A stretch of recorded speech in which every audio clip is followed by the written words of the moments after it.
জীবনের ইম্পর্টেন্ট পার্টগুলোর মধ্যে একটা হচ্ছে সততা নিয়ে বেঁচে থাকা। ভাই, সততা নিয়ে না সবাই বাঁচতে পারে না। সততা, সৎ থাকা এমন একটা জিনিস, এটা আপনাকে কষ্ট দিবে, দুঃখ দিবে, কিন্তু এর পুরস্কার আপনি একটা সময় ঠিক না ঠিক পাবেন।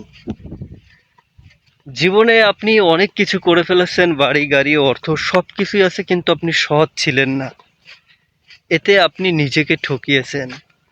কোনো কিচ্ছু লাভ নাই। হয়তো আপনাকে এই দুনিয়াতে কিছু সংখ্যক মানুষ গুরুত্ব দিবে আপনার টাকা পয়সা দেখে, কিন্তু আপনি যে লাইফে সৎ ছিলেন না, সততা নিয়ে সেগুলো করেন নাই, এর জন্য আপনাকে ভুগতে হবে।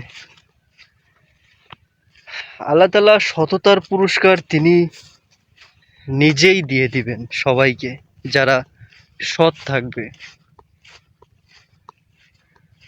তো সততা এমন একটা জিনিস, এটা খুব কঠিন একটা জিনিস। সততা নিয়ে সবাই কাজ করতে পারে না। একটা কোম্পানির কাজ, একটা বড় পোস্টে একজন চাকরি করে, অথচ সে সৎ নয়, অসৎ কাজ করে, অসৎভাবে জিনিসপত্র সরায়। বুঝতেই তো পারতেছেন, আসলে সততার মূল্য যুগ যুগ ধরে থাকবে।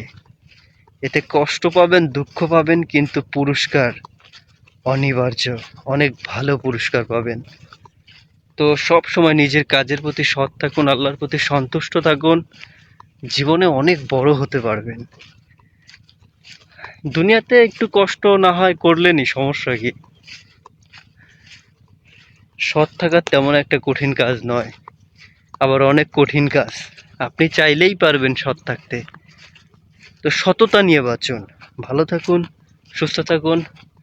চৈত্র মাস তো প্রচণ্ড খরা, বিলে যাচ্ছি ঘাস কাটতে, অবস্থা টাইট।